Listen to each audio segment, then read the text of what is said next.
오늘 함께 나누실 말씀은 마태복음 2장 13절부터 23절까지입니다. 마태복음 2장 13절부터 23절까지요. 우리 교도할까요? 좀 기니까 제가 먼저 시작합니다. 13절 시작합니다. 그들이 떠난 후에 주의 사자가 요셉에게 현몽하여 이르되 헤롯이 아기를 찾아 죽이려 하니 일어나 아기와 그의 어머니를 데리고 애굽으로 피하여 내가 네게 이르기까지 거기 있으라 하시니 요셉이 일어나서 밤에 아기와 그의 어머니를 데리고 애굽으로 떠나다 헤롯이 죽기까지 여기 있었으니 이는 주께서 선지자를 통하여 말씀하시고 애굽으로부터 내 아들을 불렀다 함을 이루려 하십니다. 이에 헤롯이 박사에게 속은 줄 알고 시민노하여 사람을 보내고 여덟명과 그 모든 지금 안에 있는 한 아이를 박사에게 자세히 알아보고 그때를 기준하여 조사도 하고 아기를 다 죽이니 이에 선지자 에레미야를 통하여 말씀하신 바 라마에서 선포하며 예통하는 소리가 들리니 나에게 그 자식을 위하여 애곡하는 것이다. 그가 자식이 없으므로 유로가 길을 거절하였도다 하니 이루어졌느니라. 헤롯이 죽은 후에 주의 사자가 애굽에서 요셉에게 현몽하여 이르되 일어나 아기와 그의 어머니를 데리고 이스라엘 땅으로 가라. 아기의 목숨을 찾은 자들이 죽어주리라 하시니 요셉이 일어나 아기와 그의 어머니를 데리고 이스라엘 땅으로 들어갑니다. 그러나 갈대아와 그의 아버지가 헤롯을 지어 유대의 인근됨을 듣고 거기로 자기를 무서워하더니 그의 지시하는 아들을 지방으로 떠나더라. 같이 읽겠습니다. 나사렛 동네에 가서 사니 이는 선지자로 하신 말씀에 나사렛 사람이라 하시는 이르려 합니다. 아멘. 한 번 더 기도하겠습니다.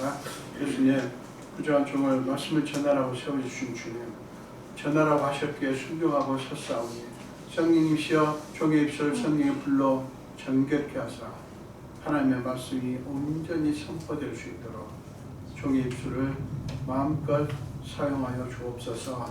감사드렸고 예수님 이름으로 기도합니다. 아멘.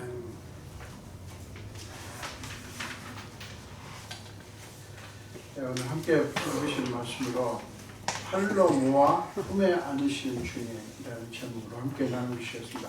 제가 이 제목을 잘못 까닭은 좀 이따 이제 인용을 하겠습니다만은 이사야서 말씀에서 이 제목을 따왔습니다. 팔로 모으시고 품에 안으시는 주님, 그런 제목으로 말씀을 하겠습니다. 본문은 유다 땅 베들레헴에서 나신 아기 예수가 죽음의 위협 때문에 애굽으로 피했다가 나사렛으로 돌아오는 과정을 보여주는 그런 말씀이에요. 그런데 한 가지 특이한 것은 이 모든 과정에서 하나님의 주도적인 역할을 했다는 사실이에요. 그러니까 죽음의 위협을 알려주시면서 애굽으로 피하라고 하신 분도 하나님이시고, 그 다음에 유다 땅으로 다시 돌아오라고 지시하신 분도 하나님이시에요. 그게 하나님이 주도적으로 좀 하셨다는 겁니다.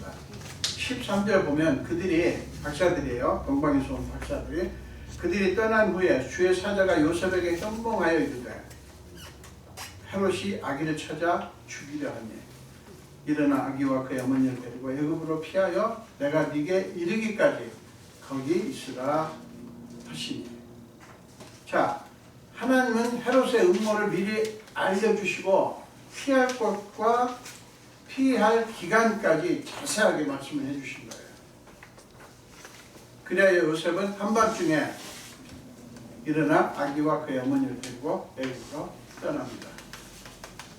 하나님이 그렇게 하지 않으셨으면 어떻게 됐을까요? 아기 예수는 영락없이 죽었을 거예요. 자, 권력자 헤롯의 위협 앞에서 요셉과 마리아는 아기 예수를 지켜줄 아무런 자원도 없었고 힘도 없었어요. 아니, 그 위험 자체를 몰랐다고요.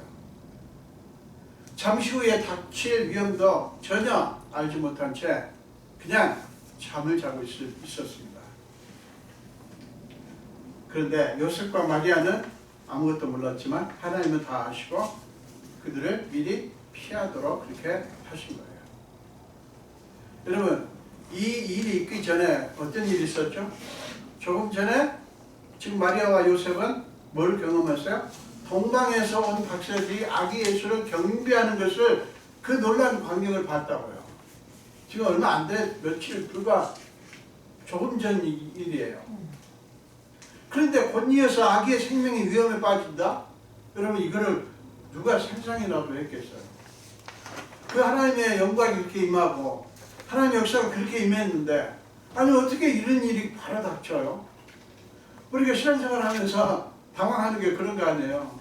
정말 하나님의 은혜를 깨닫고 너무 감사하고 기쁨 가운데 사는데 느닷없이 엉뚱한 일이 닥치고 그런 일이 있는 거 아닙니까? 지금 아마 요셉과 마리아는 굉장히 당황했을 거예요. 여러분 하나님은 자기 백성을 그들의 죄에서 구원할 자이심이다 라고 하신 아기 예수가 우리 1장 20절에 21절에 나오죠. 그렇게 하신 아기 예수예요. 그런데 그분이 위험에 빠졌는데 하나님은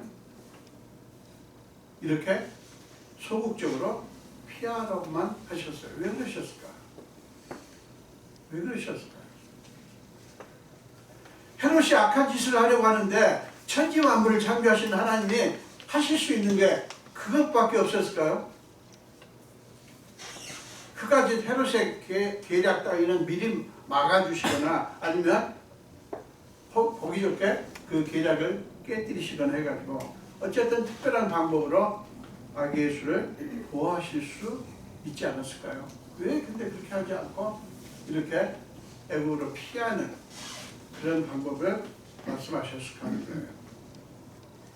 게다가 여러분 애국까지의 길은 굉장히 멀기도 하고 그 다음에 수많은 위험이 도사리고 있는 아주 험난한 길입니다. 지금 이 사람들이 걸어가는 거예요. 걸어서 지금 가는 겁니다. 태어나자마자 아기 예수는 인간이 겪을 수 있는 어떤 것보다 훨씬 위험한 상황을 겪게 되신 거예요. 여러분 아기 예수는 이렇게 한밤중에 급히 피할 수밖에 없었습니다.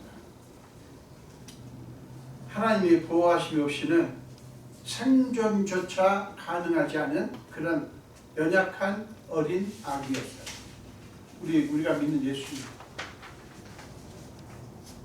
여러분 예수님은 왜 이런 고생을 하셔야 했을까요? 그건 뭘 의미하는 것일까요?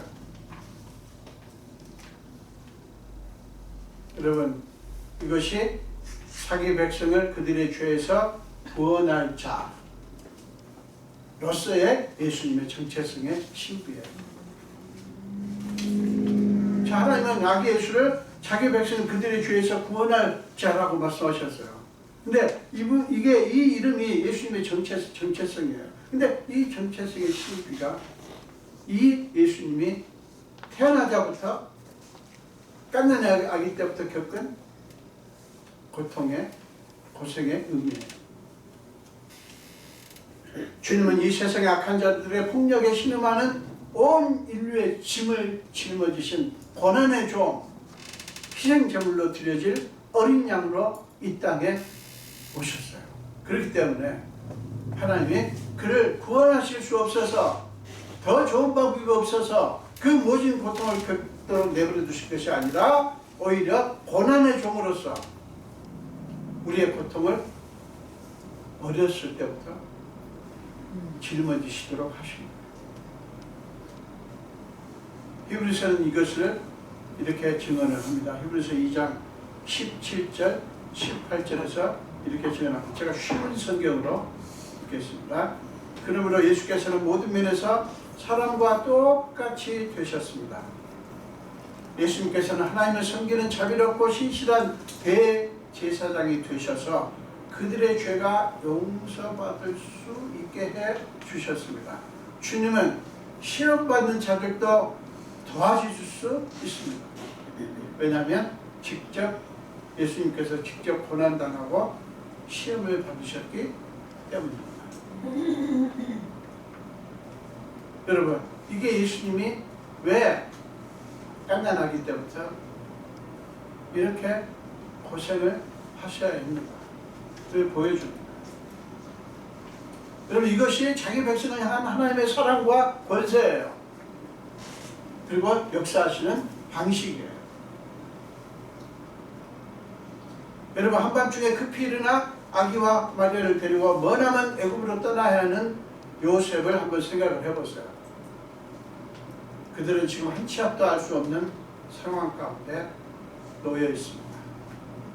하나님이 피하라고 하셔서 피할 뿐 아무것도 알 수도 없고 아무런 계획도 세울 수 없는 불안한 여정이었어요. 언제 돌아올 수 있을지 짐작할 수도 없는 가운데 먼 길을 떠나는 거예요.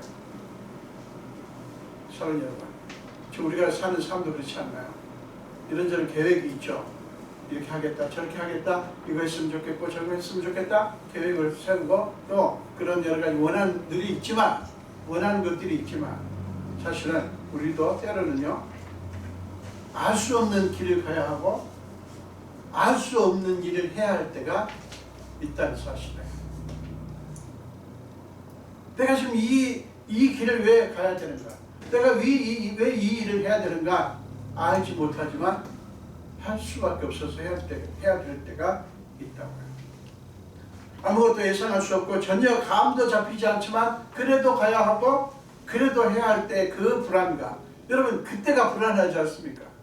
불안감. 그게 요셉과 마리아가 느꼈던 감정인 거예요. 예수의 나심도 그렇고요.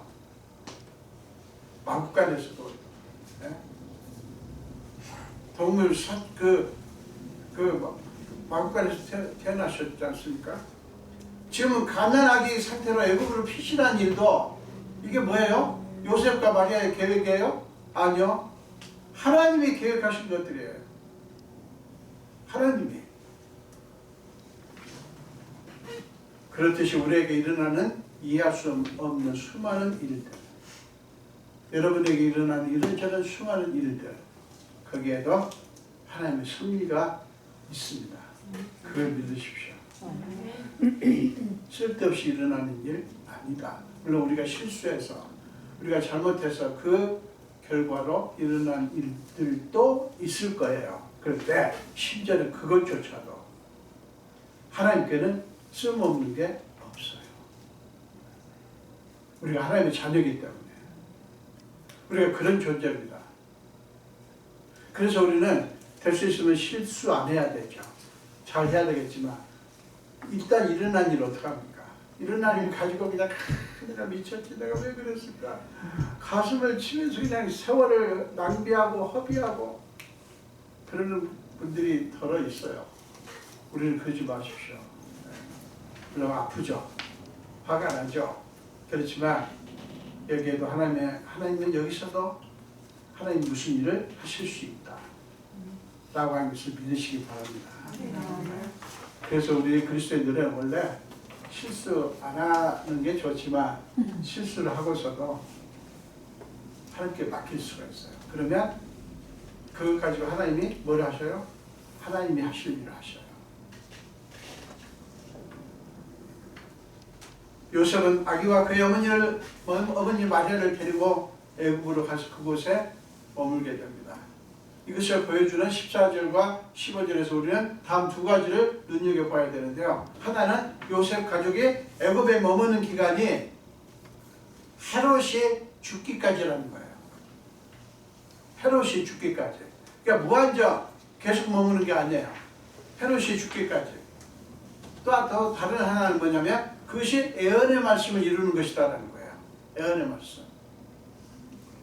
애굽은 그들이 계속 머물 것이 아니라 잠시 동안 헤롯이 죽을 때까지라고 말씀하시는 거고, 그런데 그것이 하나님의 뜻을 이루는 것이라고 15절은 이렇게 말씀을 해요. 헤롯이 죽기까지 거기 있었으니 이는 주께서 선지자를 통하여 말씀하신 바 애굽으로부터 내 아들을 불렀다 함을 이루려 하십니다.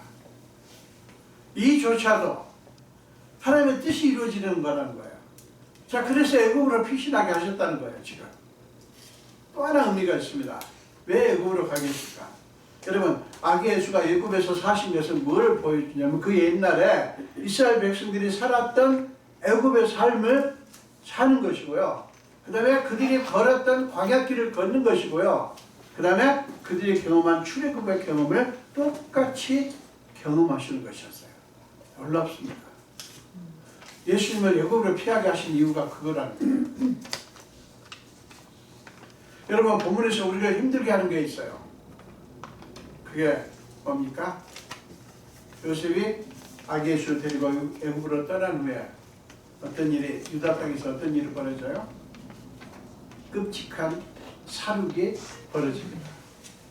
16절 보세요. 이에 헤롯이 박사들에게 속은 줄 알고 심히 노하여 사람을 보내어 베들레헴과 그 모든 지경 안에 있는 산의 아이를 박사들에게 자세히 알아본 그때를 기준하여 2살부터 그 아래로 다 죽이니. 사실 2살부터 할 필요가 없는데 지금 태어난 지 얼마 되지도 않았는데. 여러분 헤롯이 지금 박사들에게 속았다는 게 뭐를 말하는 겁니까? 12절에 나와 있어요. 그들은 박사들은 꿈에 헤롯에게 돌아가지 말라 지시하심을 받아 다른 길로 고국에 돌아가니라.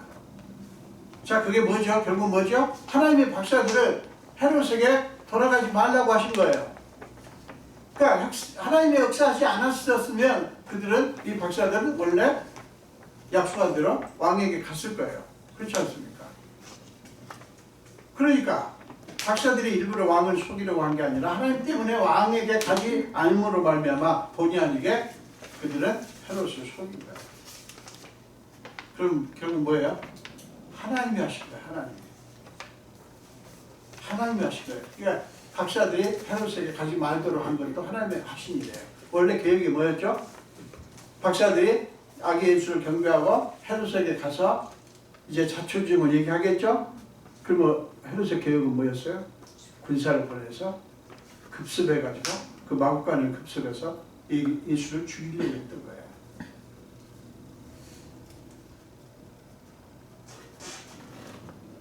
자, 그런데 그게 그렇게 안 된 거예요, 지금. 자, 헤롯은 박사들이 자기를 속였다는 것을 알고 나서 너무 화가 나가지고요, 무시무시한 살육을 저지른 거예요. 아기 예수를 확실하게 죽이기 위해서 베들레헴과 그 인간의 2살 아래의 아기들까지 다 죽인 거예요. 여러분, 우리는 여기서 굉장히 고통스러운 질문을 가질 수밖에 없어요. 그 아기들은 왜 죽어야 했죠? 그렇지 않습니까? 이 아기들은 왜 죽어야 했어요? 억울하게. 아기들이 몇이나 됐는지는 알 수는 없지만 몇백 명 됐겠어요. 어쨌든 간에 엉뚱한 예수도 아닌 아기들이 왜 죽어야 했냐. 이 아기들은 결국 예수님 때문에 죽은 거 아닙니까? 그죠? 아기 예수가 죽었으면 이 아기들은 죽지 않았을 거예요. 그렇지 않습니까? 그러니 이 아기들이 죽은 것은 너무나 억울한 거 아닌가요? 자, 이 질문에 대한 답은 명확하지가 않습니다. 사실 솔직히 말하면. 아니, 여러분들의 아기라고 생각해 보세요. 우리가 지금 남의 아기니까 별로 실감이 안 나는데 내가 낳은 아기야. 근데 예수님 죽이자고 지금 엉뚱한 집 아들까지 다 죽이는 거 아닙니까? 근데 성경에서는 한 가지 답을 우리에게 제시합니다. 그게 뭐냐면 영적으로 보면 그 아기들은 아기 예수를 대신해서 죽은 거예요. 아기 예수가 흘릴 피를 그들이 대신 흘린 거예요. 자, 이렇게 말을 해도 사실은 마음이 흔쾌하지는 않죠. 여러분 자식이, 여러분 아들이 예수를 대신해서 피를 흘렸다? 받아들이기 쉽지 않습니다. 그러나 신학적으로는 그런 의미를 우리에게 보여줍니다. 자, 미국의 신학자, 유명한 신학자 리차드 리버라는 분이 있어요. 여러분 누군지 잘 모르시겠지만 상관없습니다. 1930년대부터 한 60년대까지 뉴욕에서 활동했던 그런 신학자인데요. 이분은 이렇게 얘기를 했습니다. 이 세상에는 수많은 억울한 죽음들이 있다. 그 억울한 죽음에는 대속의 의미가 있다. 라는 유명한 말을 남겼습니다. 여러분, 이 세상에는 수많은 억울한 죽음들이 있다고요. 죽음뿐만입니까? 얼마나 억울한 일들이 많이 있습니까?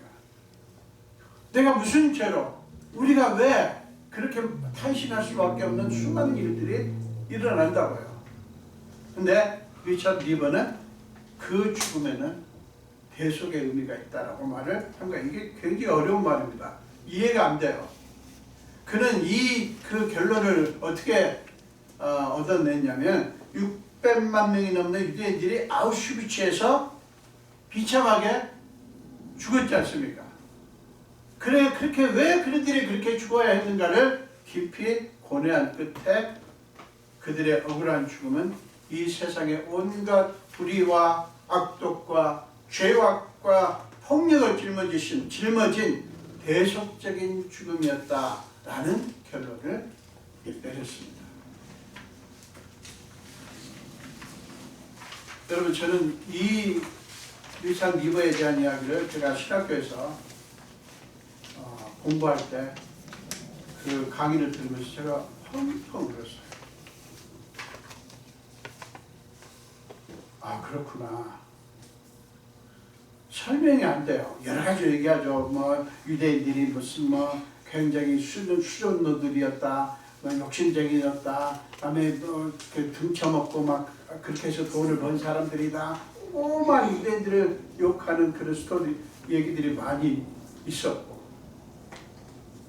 지금은 모르겠지만 그랬다고요. 그렇지만 왜 600만 명이 넘는 그 유대인들이 아우슈비츠에서 그렇게 죽어간 그 사람들, 그게 아무런 의미가 없단 말이니까 리처드 리버는 거기에 이 세상을 향한 그 고통이 표출되어 있다는 거예요.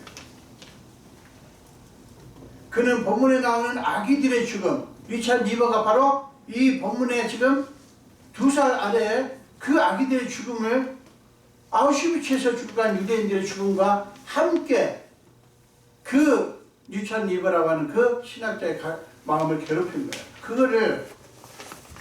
그거를 연구하고 그는 수많은 억울한 죽음들에 대해서 이렇게 말해주신 거예요. 그런 죽음을 볼 때마다 우리 자신과 이 세상의 불의와 탐욕을 보라. 그리스도의 십자가를 보라. 여러분, 이 세상에 왜 그렇게 억울한 일이 일어납니까? 왜 살인이 일어나고 살인이 일어나고 왜 거짓과 속임수와 음모가 그렇게 있냐고요. 여러분, 음모 때문에 억울하게 여러분 피해를 보신 분들이 혹시 있습니까? 억울한 소문 때문에. 여러분, 뭘 얘기합니까? 바로 지금 리처드 리버는 그런 것들 속에서 우리 자신을 보고 이 세상의 불의와 탐욕을 보라는 거예요. 그리고 그리스도의 십자가를 보라는 거예요. 그들은 우리의 죄와 허물을 지고 대신 죽었다고 생각하라. 우리는 다 그들에게 빚진 자들이다. 여러분, 그들의 고통과 죽음에 대해서 나와 무슨 상관이 있어? 내가 할 게 뭐야? 라고 생각하지 말라는 거예요. 우리 그리스도인들은요, 다른 사람의 고통에 대해서 내가 할 게 뭐야? 나하고 무슨 관계 있어? 혹은 못된 짓 하더니 잘 됐네? 여러분, 그리스도인들은 절대로 그렇게 생각하면 안 돼요. 절대로. 그렇게 생각하면 안 돼요. 어떤 사람이 엄청난 피해를 겪었어요. 그러면 우리가 그 피해가 그 사람이 잘못해서 그럴 거야. 너 그렇게 하더니 내가 그럴 줄 알았어. 이렇게 생각할 것이 아니라 어쩌면 내가 받아야 될 피해를 대신 받았는지 모른다. 제가요, 리차드 리버에 대한 강의를 듣고 나서부터 그때부터 제가 그런 얼마나 대속적인 것을 많이 깨닫는지 몰라요. 특별히 운전할 때요. 제가 스피드를 좀 냅니다. 운전할 때 다 달리다 보면요. 차가 걸려 있어요. 저쪽에. 차가 한 대가 붙잡혀 있어요. 경찰에. 아이고 주여. 저 차가 나를 대신해서 잡혔네요. 자동적으로 그렇게 생각이 들어요. 그래서 저 차 운전할 때 은혜를 많이 받습니다. 맨날 제가 대신 걸리는 경우도 있었죠. 제가 대신 걸렸다 그러면 웃겠지만 어쨌든 간에 그 우스갯소리지만 제가 이렇게 은혜를 받을 때가 있습니다. 여러분 그들이 억울하게 죽어야 했던 것과 지금 아기들이에요. 예수님의 죽음에는 공통점이 있습니다. 죄악과 불의와 온갖 추악함으로 가득한 이 세상의 실체를 폭로하고 고발하는 거예요. 왜 그런 일이 벌어집니까? 이 세상이 악하기 때문에, 사람들의 심성이 악하기 때문에, 탐욕과 불의로 가득 차 있기 때문에 그런 일이 벌어지는 거예요. 전쟁, 이 세상의 전쟁 이게 뭡니까? 얼마나 쓸데없는 일이 전쟁입니까? 왜 그렇게 죽기 살기로 싸웁니까? 저는요, 미국이 월남전에서 엄청난 희생을 했잖아요. 지금 미국과 비에트남이 잘 외교 관계를 맺고 잘 관계를 맺고 살잖아요. 뭐하러 그렇게 싸웠어요? 뭐하러 그렇게 수많은 사람이 죽게 했어요? 여러분 제일 어리석은 게 이 전쟁이에요. 싸움이에요. 그러면 뭐 저 사람하고 나하고 틀렸다고 막 대판 싸우죠. 개인끼리도 얼마나 싸웁니까? 별것도 아닌 것 가지고. 여러분 우리 인간이 그렇게 악해요. 그렇게 우리 안에 탐욕과 불의가 있습니다. 악함이 있습니다. 우리 안에. 우리 자신을 봐야 돼요. 이 세상에서 일어나는 그걸 보면서 나하고 관계없다 그러면 안 돼요. 그리스도인들은 관계 있어요. 우리가 그것을 안고 주여 우리가 세계 평화를 위해서도 기도를 해야 돼요. 세계 평화를 위해서 기도했어요. 이 일은 지금 여러 가지 수많은 일들, 뉴스에 나오지도 않는 수많은 죽음들이 있어요. 그들이 뭐를 얘기합니까, 여러분? 이 세상의 악함을 얘기하는 거예요. 너나 할 것 없이 나를 포함해서. 그러면서 주님, 이 세상에 이 인간들의 슬픔과 고통과 이 억울한 죽음을 속히 끝나는 수 있도록 역사해 주세요. 그렇게 해야 돼요. 그 말은 뭐예요? 예수님 빨리 오세요. 그 말 아닙니까? 예수님 오셔야 끝나요. 예수님 오셔야. 그러면 눈물을 흘릴 일, 가슴을 쳐야 될 일, 속이 뒤집히는 일들이 예수님이 오시기 전까지는 계속될 수밖에 없는 것이 이 세상에. 왜요? 사람들 마음속에 악독함이 있기 때문에, 불의가 있기 때문에 그러는 거예요. 여러분,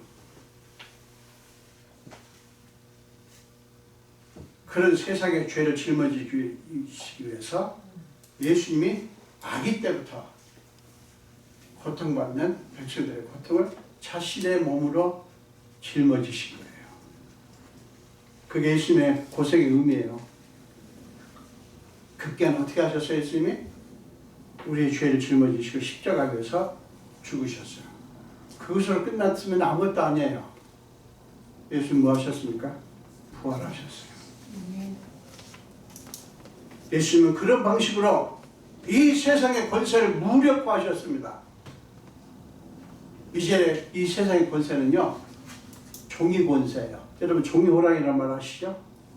네. 종이 권세예요. 종이 권세란 말은 없어요. 제가 붙인 말이에요, 그냥. 이 세상의 권세 아무것도 아니에요. 주님은 이 세상 권세를 두려워하는 우리 모두에게 이렇게 말씀합니다. 우리는 세상 권세를 두려워해요. 하나님 눈치는 안 봐도요, 세상 권세자들의 눈치는 우리가 열심히 봅니다. 사실 거꾸로 해야 되는데, 사람의 눈치는 안 봐도 세상 권세자들의 권세는 그렇게 우리를 두렵게 해요. 자, 마태복음 10장 28절 29절에서 이렇게 예수님 말씀합니다. 몸은 죽여도 영혼은 능히 죽이지 못하는 자들을 두려워하지 말고, 이게 뭐예요? 세상 권세자들이 하는 일이에요. 몸은 죽여도 영혼은 능히 죽이지 못하는 자들을 두려워하지 말고 오직 몸과 영혼을 능히 지옥에 멸하실 수 있는 이를 두려워하라. 누구예요? 하나님이죠. 참새 2마리가 한 안사료에 팔리지 않느냐? 이 한 안사료는 요새 가치로 하면 50센트 정도 돼요. 1불도 안 돼요. 팔리지 않느냐? 그러나 너희 아버지께서 허락하지 아니하시면 그 하나도 땅에 떨어지지 아니하리라. 자, 하나님과 이 세상 권세자들을 비교하는 거예요. 이 세상의 권세자들은 우리 몸은 죽일 수 있어요. 그러나 우리 영혼은 건드리지 못해요. 근데 하나님은 뭡니까? 몸도 죽일 수 있지만 영혼, 가장 중요한 영혼을 멸하실 수 있어요. 그러니 세상 권세 두려워하지 말라는 거예요. 하나님을 두려워하라는 거예요. 그러면서 좀 두려워하라고 하는 말이 아니죠. 갑자기 참새 얘기를 합니다. 참새 2마리가 세상에 1불도 안 되는 50센트 정도밖에 안 되는 그 값에 팔리는, 그렇게 별 가치 없이 느껴지는 새지만 그 새조차도 하나님이 돌보신다는 거예요. 참새가 죽는 것조차도 하나님이 허락하지 않으면 일어나지 않는다. 그러면서 이제 그 30절은 제가 인용을 안 했습니다만 30절은 무슨 얘기가 나오죠? 너희에게는 머리털까지 새 신발 되었다. 이렇게 하나님이 어떤 분인가를 얘기하는 거예요. 자, 우리가 진짜 두려워할 분은 누구예요? 하나님이에요. 세상 권세자가 아니에요. 우리 그리스도인들은 세상 권세자 앞에서 굽신굽신 할 필요도 없고요. 해서도 안 돼요. 그리고 그렇게 두려워서 떨 필요도 없어요. 하나님 외에는 두려워할 권세가 없어요. 근데 얼마나 많은 사람들이 주의 종들을 포함해서 세상 권세자 앞에서 그렇게 굽신거리지 못해요. 진짜 권세는 오직 하나님께 있습니다. 믿습니까? 진짜 권세는 하나님이에요. 그러므로 우리는 세상 권세를 두려워할 필요가 없어요. 세상 권세는 두려워할 권세가 아니라는 말이에요. 본문은 자기가 원하는 대로 아기들의 생명을 빼앗았던 헤롯의 권세의 허망함을 이렇게 증언합니다. 15절에서 헤롯이 죽기까지 애굽에 머물라고 하신 하나님이 19절과 20절에서도 거듭 헤롯의 죽음을 얘기합니다. 헤롯이 죽은 후에 주의 사자가 애굽에서 요셉에게 현몽하여 이르되 일어나 아기와 그의 어머니를 데리고 이스라엘 땅으로 가라. 아기의 목숨을 찾던 자들이 죽었느니라. 보십시오. 하나님이 얼마나 자상하게 인도하십니까? 하나님이 애굽으로 피신할 때 약속하신 대로 이스라엘 땅으로 돌아올 수 있는 상황이 되자 그것을 자상하게 알려주신 거예요. 요셉은요, 이스라엘 떠날 때 다가올 위험을 알지 못했어요. 그냥 자고 있었습니다. 그런데 그랬던 요셉에게 하나님이 역사하셨잖아요. 그와 똑같이 언제 돌아갈지를 알 수 없이 그냥 머물고 있던 요셉에게 이제는 돌아가라고 말씀을 하신 거예요. 여러분, 예수님의 일행이 애굽에서 살았다는 그것이 우리가 이 땅에 지금 사는 것과 비교할 수 있어요. 우리는 알지 못한 채 가요, 지금. 정말 우리는 너무 모르는 게 많아요, 지금. 여러분 다 알고 지금 살아가시는 게 아니에요.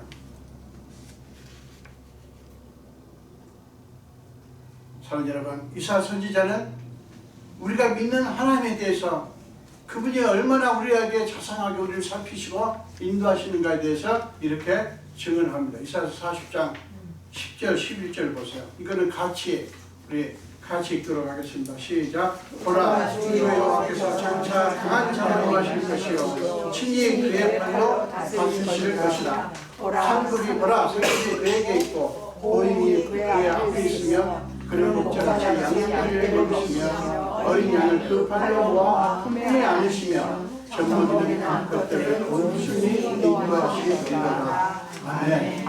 이번 주 이거 암송합시다. 이 말씀.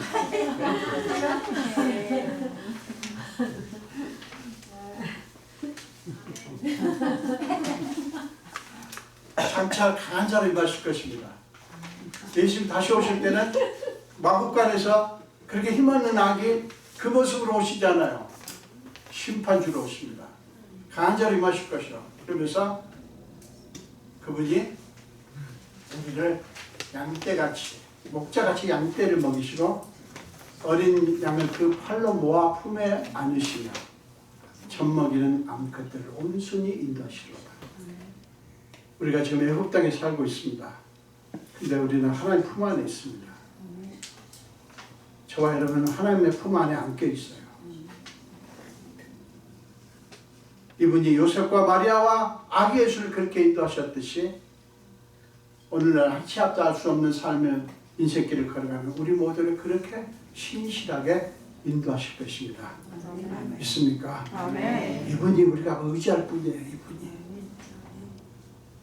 참 여러분, 우리가 어디에 있든 어떤 상황 가운데 있든 우리는 세상 권세를 이기신 주님의 손 안에 있음을 믿으시기 바랍니다. 우리를 두렵게 하는 수많은 거짓 권세들에 속지 마십시오. 하나님 외에 다른 권세, 즉 정치적인 권세, 사회적인 권세, 물질적인 권세, 그리고 끊임없이 우리를 위협하는 온갖 질병과 사망의 권세까지, 그 권세들은 궁극적으로 우리에게 영원한 생명을 주시는 하나님의 권세를 이기지 못합니다. 그러므로 그 권세에 굴복하지 말자고요. 저는요, 저한테 어떤 지도자가 와서 초창 기도를 인도해달라 할 일이 없어요. 왜요? 대형교 목사가 아니니까. 참 다행이에요. 저는 만약에 뭐 트럼프가 됐든 뭐 누가 됐든 저를 초창 기도에 초청한다고 해도 갈까요? 안 갑니다. 저는. 왜요? 안 가요. 그럼 맞들이면 큰일 나요. 그 주의 종들이 이 그 권세 맛을 딱 보잖아요. 그러면 일 납니다.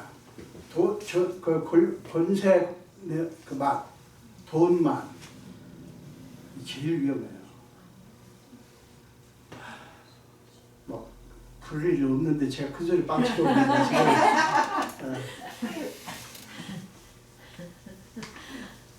자, 여러분 자신이 그렇기 때문에 여러분 자신이 내가 지금 강한가 약한가, 그 다음에 가졌는가 못 가졌는가, 자격이 없는가 있는가, 이거 따지지 마세요.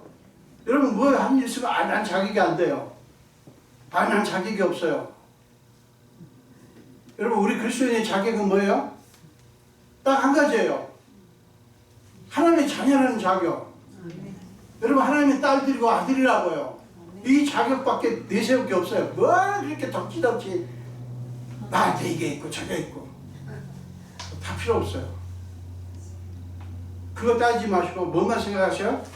주님이 여러분을 팔로 모아 그분의 품에 안으십니다. 이것만 믿으십시오. 이것만. 이것이 우리가 붙들어야 될 가장 확실한 보장이고요. 이것이 우리가 의지할 최고의 권세입니다. 기도하겠습니다.